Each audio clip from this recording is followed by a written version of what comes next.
سبيل الدموع سبيل مريح تنهدى يا صاحي كي تستريح وبث بسم الله الرحمن الرحيم.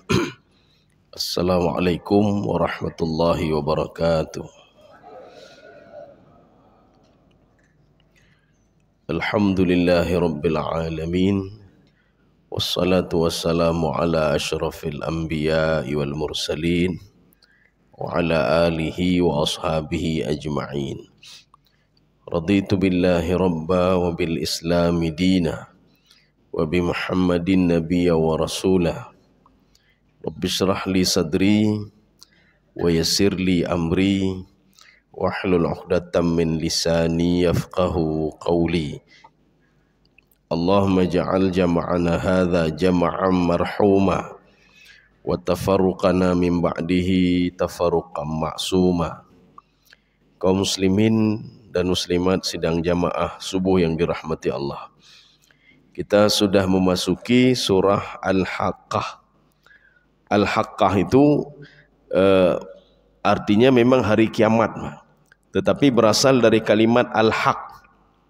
Hak itu kalau kata Imam Sawi dalam tafsir beliau, hak itu yuthbit wa yatahaqqaq.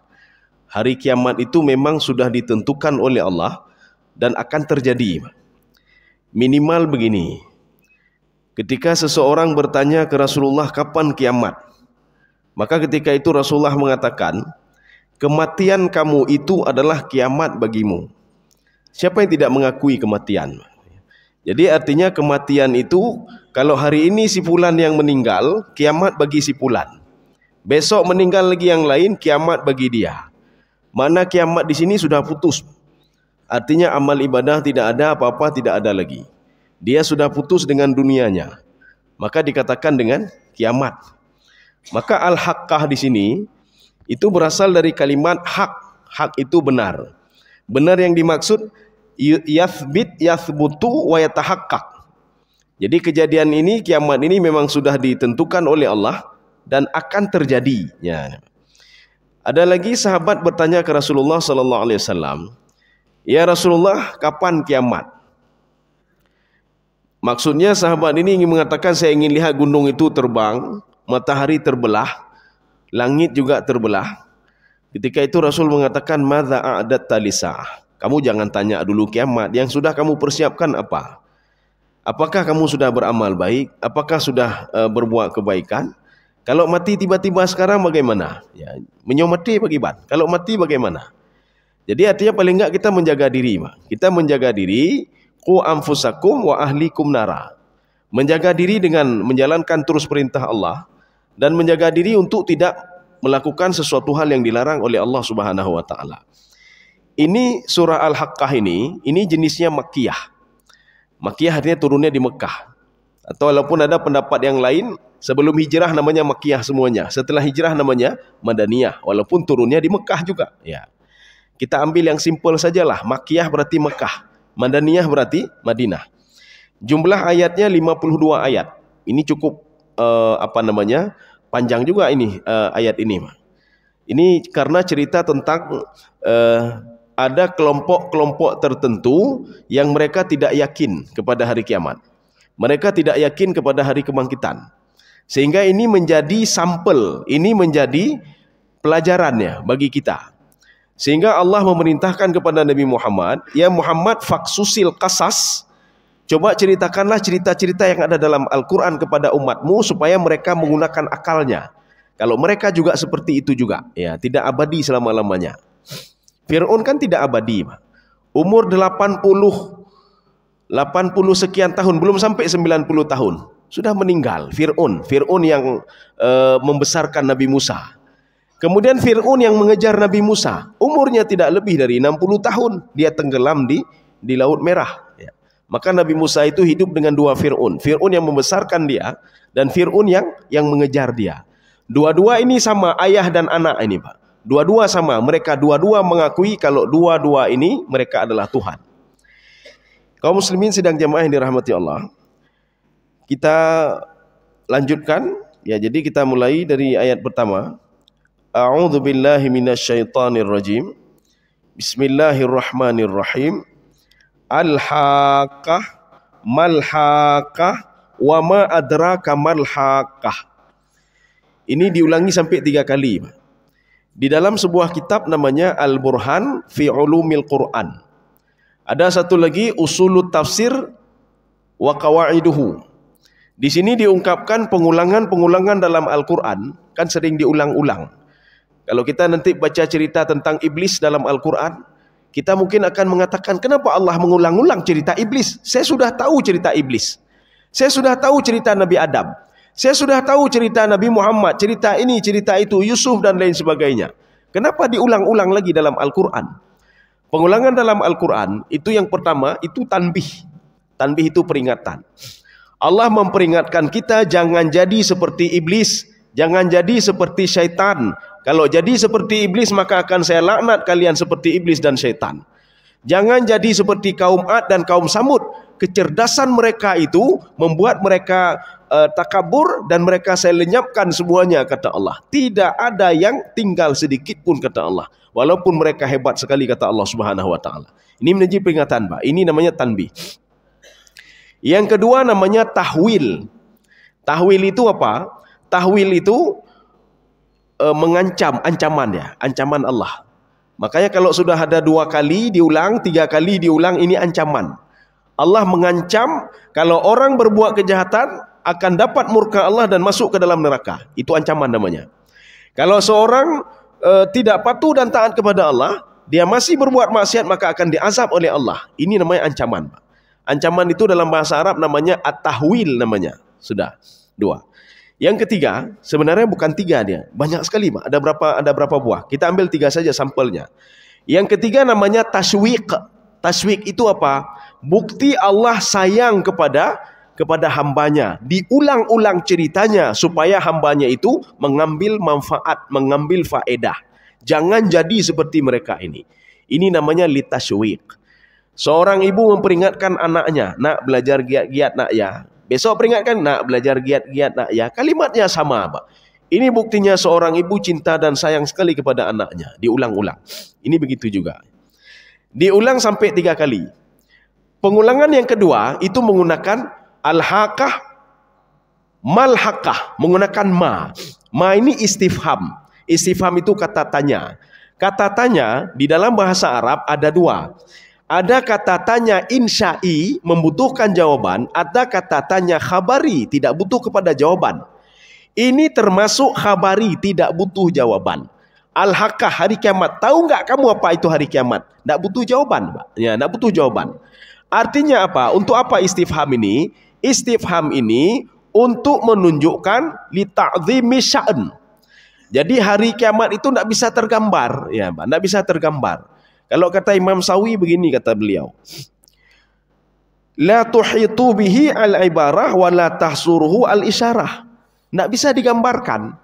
Kalau digambarkan kan bisa kita kiamat begini-begini, tapi tidak bisa digambarkan.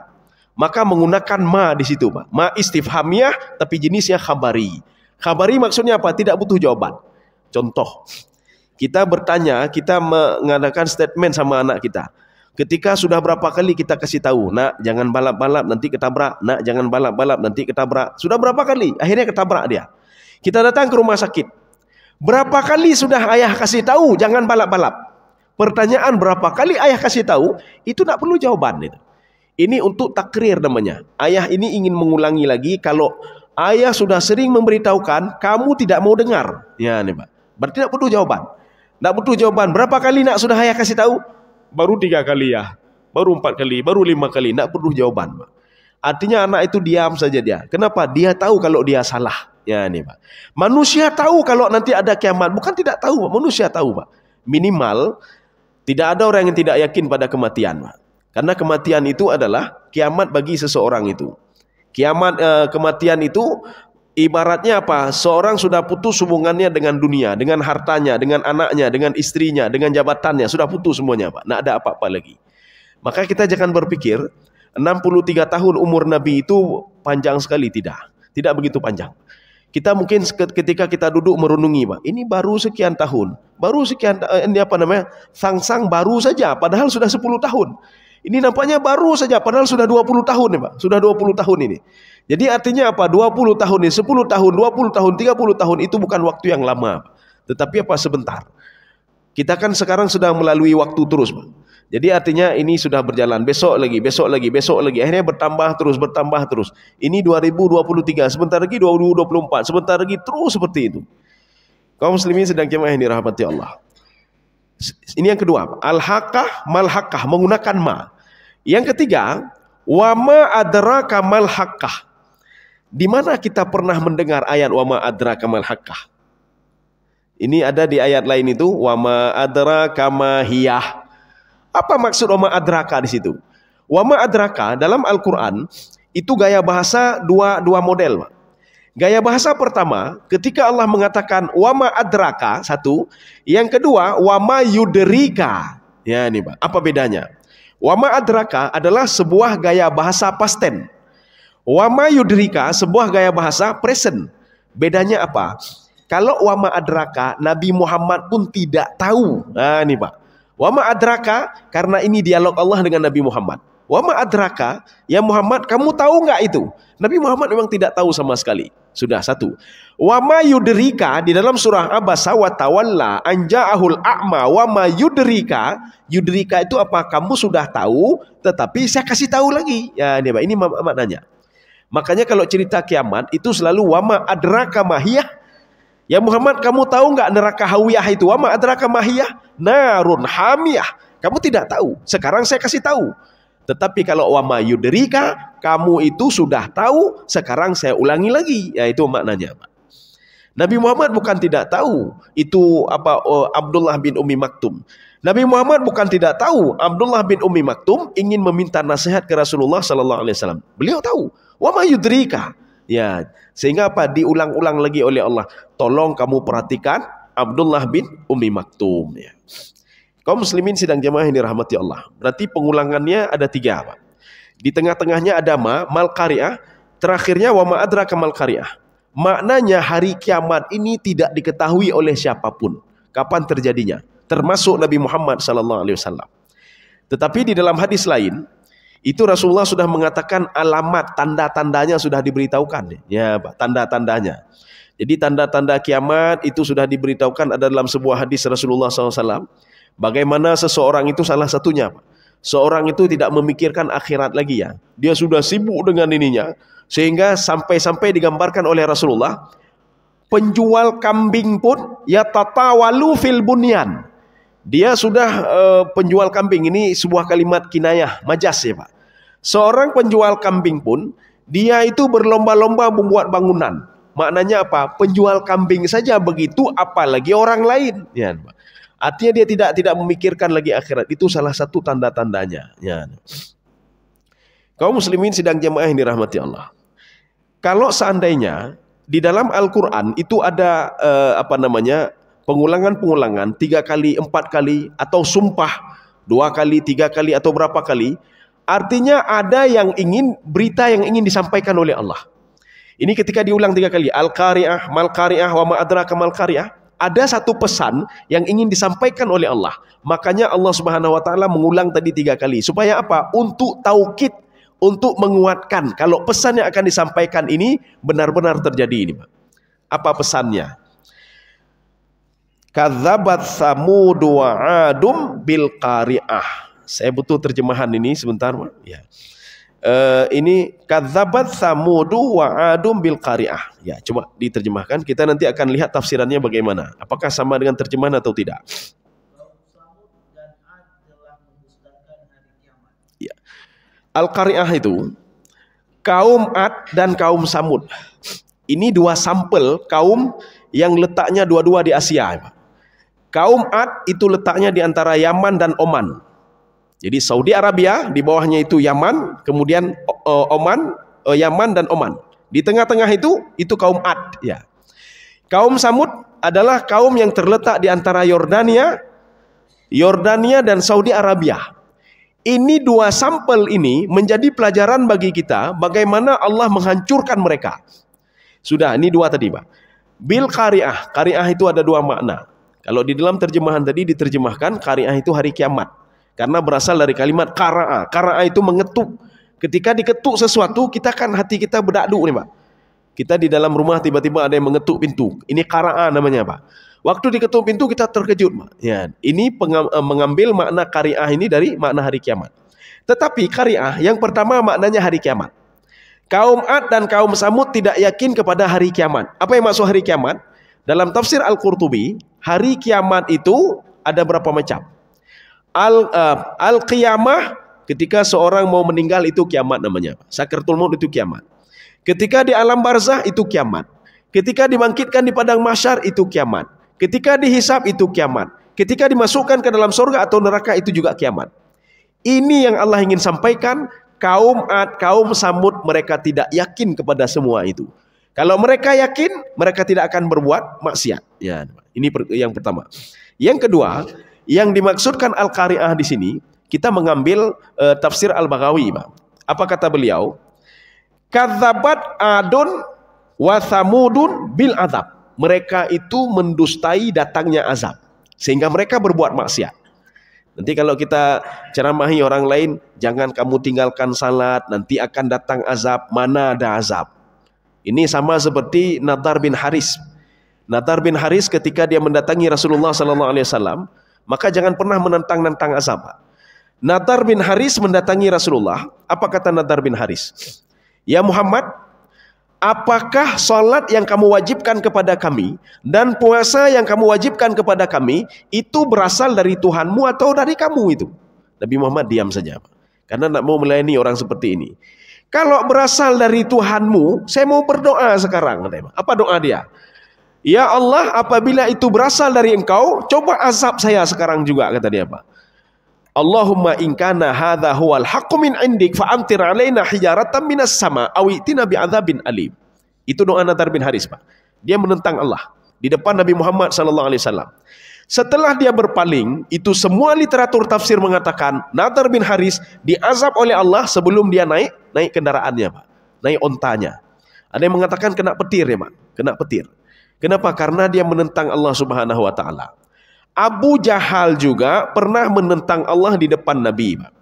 Apa kata Abu Jahal? Ya Muhammad, tolong turunkan azab kepada saya. Saya mau lihat azab itu.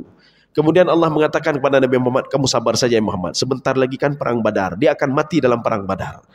Yang membunuh dia pun dua anak kecil kembar Pak. Anak kecil masih yang membunuh dia Pak. Sehingga anak itu dia mencari mana Abu Jahal. Yang dia buru cuma Abu Jahal saja Pak. Akhirnya apa? Abu Jahal dia meninggal di tangan anak kecil dan meninggal di dalam perang Badar. Maka Allah mengatakan kamu tenang saya. Dia sudah menentang saya, maka akan saya azab nanti. Ini namanya bil qari'ah ini Pak. Jadi qari'ah itu ada dua. Yang pertama hari kiamat, yang kedua qari'ah itu adalah azab. Kaum Ad dan kaum Samud dia memungkiri azab itu Pak. Lebih-lebih kaum Samud. Kaum Samud ketika didatangi oleh Nabi Saleh alaihissalam, apa kata Nabi Saleh? Ini onta ini jangan kalian bunuh. Kalau kalian bunuh nanti Allah murka kepada kalian. Ya, Pak. Jadi ada onta yang diberikan oleh Allah Subhanahu wa taala kepada Nabi Saleh untuk kemakmuran rakyatnya. Susunya boleh diambil ya. Tetapi jangan dibunuh. Akhirnya dibunuh. Apa kata mereka? Kami menentang Allah. Apa katanya? Kalau membunuh onta ini kami akan diazab. Coba azab kami. Sehingga Nabi Saleh mengatakan tunggu salah satu ayam, tunggu 3 hari. Setelah hari pertama berlalu, mereka mengatakan mana azabnya? Setelah hari kedua berlalu, mana azabnya? Tapi mereka takut juga, mereka sembunyi di bunker. Akhirnya naik lagi ke atas. Kapan azabnya? Ketika dilihat rupanya ada awan hitam. Ini sama seperti kisah Ashabul Fil ya, kisah Ashabul Fil.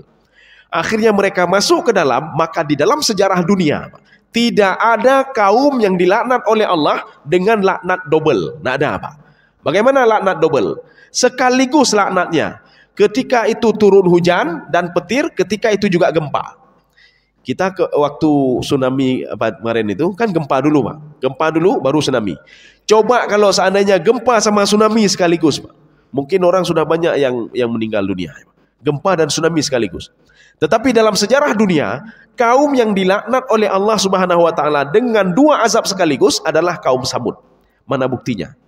Kalau kita lihat dalam Al-Qur'an, fadamdama alaihim rabbuhum bidzambihim fasawwaha wala yakhafu 'uqbaha.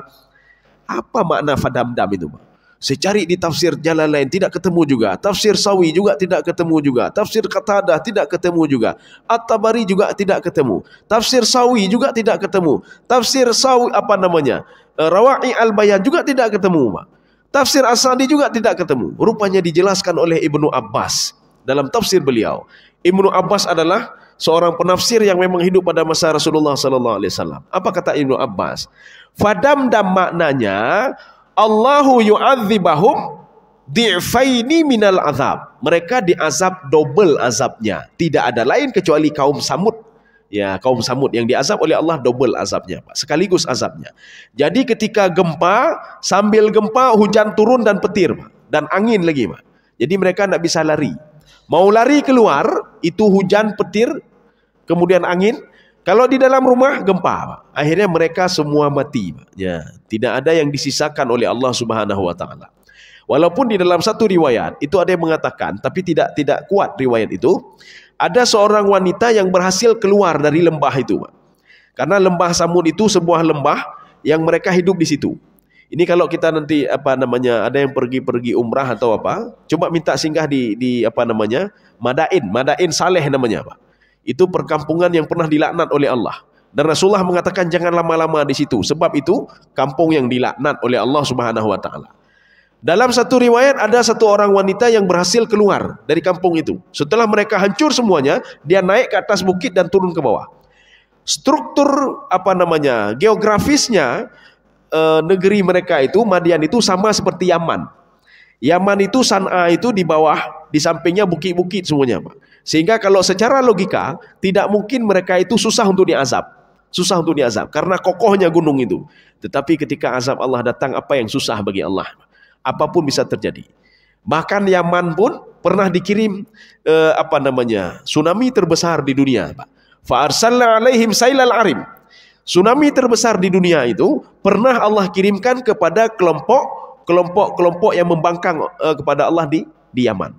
Itu Laut Merah dan Laut Arabik Sea itu naik ke atas, Pak. Naik ke atas bukit. Dan kemudian dia turun ke bawah, dihancurkan semuanya. Setelah itu airnya kembali lagi, Pak.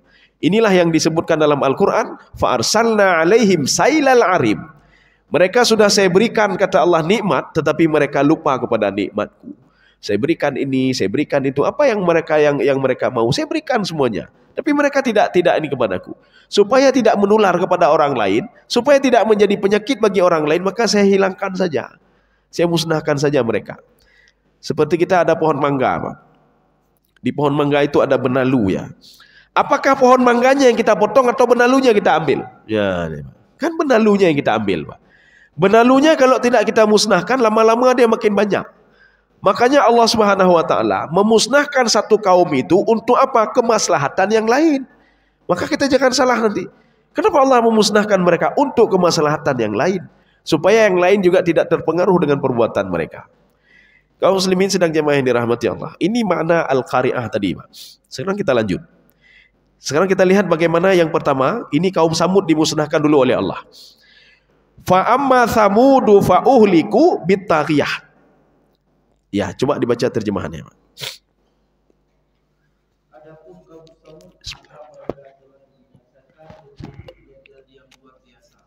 Ya. Taghiyah itu bukan kejadian luar biasa, tidak. Taghiyah itu begini, Pak. Saya ambil gelas, Pak. Saya masukin air. Airnya sudah penuh, saya tambah lagi. Sehingga airnya meluap. Taghiyah itu berasal dari kalimat taghayatra. Artinya meluap. Maksud meluap apa? Allah mengazab mereka karena dosa mereka yang sudah kelewat batas. Ya, ini, Pak. Allah punya alasan. Maka ketika satu kaum diberikan musibah oleh Allah, maka ada alasan Allah. Kenapa? Mereka buat maksiat sudah kelewat batas. Ini makna taghiyah. Kita sekarang yang tafsiran yang pertama. Fa amma Samudu fa uhliku bitaghiyah. Kaum Samud itu Allah azab dengan taghiyah akibat dosa mereka sudah kelewat batas. Satu, tafsiran pertama. Tafsiran yang kedua. Allah Subhanahu wa taala mengazab kaum Samud itu dengan angin yang tidak terkontrol lagi, Pak. Ya, Pak. Angin yang tidak terkontrol. Allah Subhanahu wa taala mengatakan begini, Rasulullah dalam hadisnya, Pak. Semua angin itu terkontrol. Ketika nanti ada angin kencang, Pak.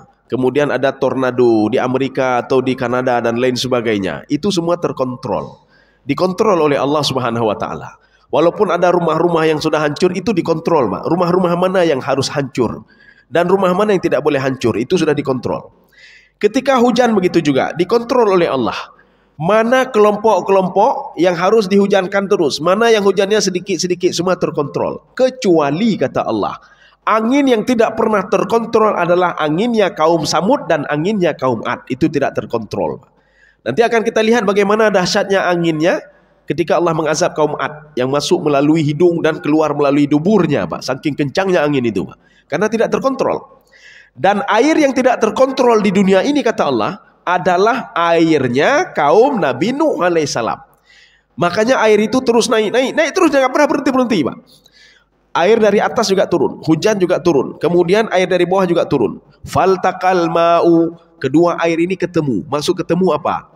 Air kalau dari tanah itu kan berasal dari mata air. Satu. Yang kedua, air kalau dari langit itu kan berasal dari awan, Pak. Makanya awan sama kapal Nabi Nuh itu sudah ketemu, Pak. Ya, inilah yang dimaksudkan dengan faltaqal ma'u. Air itu sudah ketemu. Ketika air ketemu, Allah berpesan kepada bumi, ya ardu bla'i ma'aki wa ya sama'u aqli'i. Wahai bumi, sekarang telanlah airmu. Wahai langit, jangan kamu tumpahkan lagi airmu. Sehingga Nabi Nuh alaihissalam dia berlabuh di sebuah bukit namanya Bukit Al-Judi namanya, Pak. Ya. Kaum muslimin sidang jamaah yang dirahmati Allah. Sekarang kaum yang kedua. Tadi kaum yang pertama sudah. Sekarang kaum yang kedua. Kaum Ad.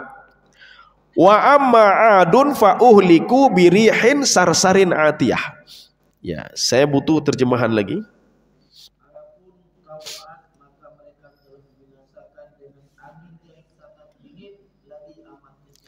Angin yang dingin. Ya, ini itu bukan angin dingin ini, Pak. Ini rihin sarsarin itu bukan angin dingin. Dan atiyah memang betul kencang. Sekarang kita terjemahkan dulu. Kita langsung tafsirkan. Wa amma adun, adapun kaum Ad, nanti mungkin kita mendengar begini, kok ada kaum Iram? Iram dan Ad itu apa hubungannya? Rupanya kaum Ad kan kaum yang dilaknat, Pak. Di dalam Al-Quran disebutkan, atau kita lihat dalam sejarah-sejarah, Pak. Kita buka buku sejarah, kaum Iram. Siapa lagi Iram itu? Apa sama apanya dengan Ad? Rupanya Ad itu Iram, Iram itu Ad. Ya sama, Pak. Iram dzatil imad allati lam yukhlaq mithluha fil bilad. Kaum Iram itu adalah kaum yang hebat sekali. Dia bisa membuat gedung pencakar langit, Pak. Allati lam yukhlaq mithluha fil bilad. Tidak ada di dunia sebelum mereka tidak ada yang bisa seperti itu. Bahkan sekarang pun mungkin tidak ada, Pak. Kenapa tidak ada? Mereka membuat itu tanpa alat. Ya, dengan kekuatan mereka sendiri. Sekarang Amerika bisa buat gedung pencakar langit akibat alat-alat, dengan alat, Pak, dengan bantuan alat. Ya. Mereka tidak menggunakan alat, sehingga dipuji oleh Allah dalam Al-Quran. Iram dzatil imad allati lam yukhlaq mithluha fil bilad. Iram itu siapa? Ad ini siapa? Ad ini pembangkang. Iram itu adalah nama kakek mereka, cucunya Nabi Nuh, namanya Iram. Iram itu adalah orang ahli ibadah. Dia seorang ahli ibadah. Dia ahli ibadah, dia taat dan patuh kepada Allah Subhanahu wa taala. Namanya Iram. Kaum Ad untuk menutupi kejahatan mereka, maka mereka menamai dia dengan nama kakeknya. Kalian kaum apa? Kami kaum Iram. Iram itu ahli ibadah. Sama seperti Yahudi. Yahudi kenapa dipanggil Israel? Karena mereka itu menutupi dirinya dengan nama kakek mereka. Siapa itu? Nabi Yakub alaihissalam. Jadi maka mereka mengatakan dalam Al-Quran, sehingga dibantah oleh Allah Subhanahu wa taala. Apa kata Yahudi? Nahnu abna'uh wa ahibba'uh. Kami ini adalah anak-anak keturunan anak-anak saleh. Dan keturunan apa? Orang-orang yang engkau cintai ya Allah. Keturunan Nabi Ibrahim, Nabi Ishak, Nabi Yakub. Sehingga mereka menamakan dirinya Israel. Israel itu nama Nabi Yakub alaihissalam. Bukan nama mereka, tidak. Kenapa? Karena mereka itu ingin mengatakan apa? Kami ini kan keturunan orang-orang hebat. Ya. Makanya mereka mengambil namanya dengan nama Israel. Allah mengatakan, betul kalian keturunan hebat. Kalau kalian betul keturunan hebat, kata Allah, kalau kalian betul keturunan orang-orang yang saleh-saleh, buktinya kalian kok memusuhi Nabi Muhammad? Ya, kok memusuhi dia? Kenapa kalian musuh kepada Muhammad dan keturunan-keturunan Muhammad? Berarti bohong kalian. Jangankan keturunan Nabi Muhammad dengan silsilah yang berbeda, Nabi Ismail alaihissalam, keturunan kalian sendiri kalian bunuh. Ya, Pak. Yang bunuh Nabi Zakaria siapa? Kan kalian Yahudi, Pak. Nabi Zakaria itu Bani Israel. Kalau kalian katakan kami keturunan dari orang-orang baik, kenapa kalian bunuh Nabi Zakaria? Kenapa bunuh Nabi Yahya alaihissalam? Kenapa merancang pembunuhan untuk Nabi Isa alaihissalam? Kalian bohong kalian, kata Allah. Tidak benar kalian. Ya, Pak. Sehingga mereka mengambil namanya Israel, ya, Pak. Nama Israel. Kaum muslimin sedang jemaah yang dirahmati Allah. Maka Israel itu ada 5, Pak. Israel, Asrain. Ada 4, 5. Kalau kita mendengar 5 itu, berarti tidak ada lain. Itu Nabi Yakub alaihissalam. Dan di dalam Al-Quran, pemanggilan Israel itu cuma 1 ayat dalam Al-Quran.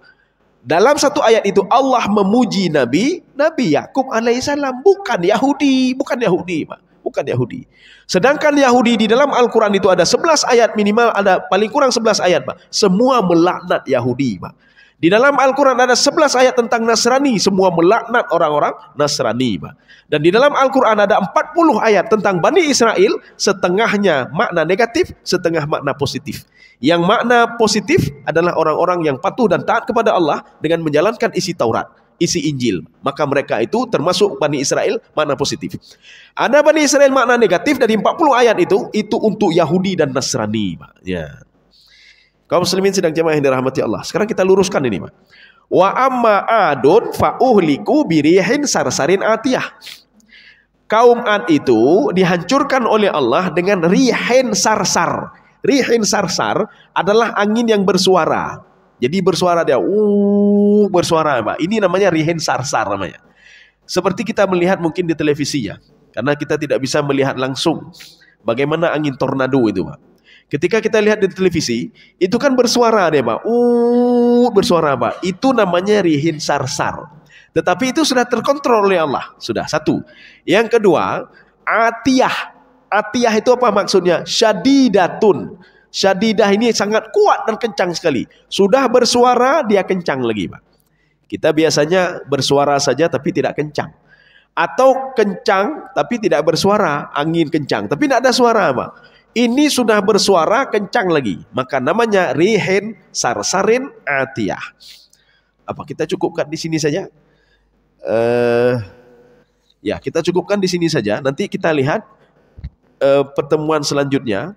Bagaimana angin ini mengazab kaum Ad. Bagaimana caranya? Kok bisa masuk melalui hidung dan keluar melalui duburnya? Ya, kita lihat nanti insyaAllah pertemuan selanjutnya. Mudah-mudahan ada manfaatnya bagi saya sendiri jemaah sekalian. Subhanakallah bihamdika asyhadu an la ilaha illa anta astaghfiruka wa atubu ilaik. Assalamualaikum warahmatullahi wabarakatuh.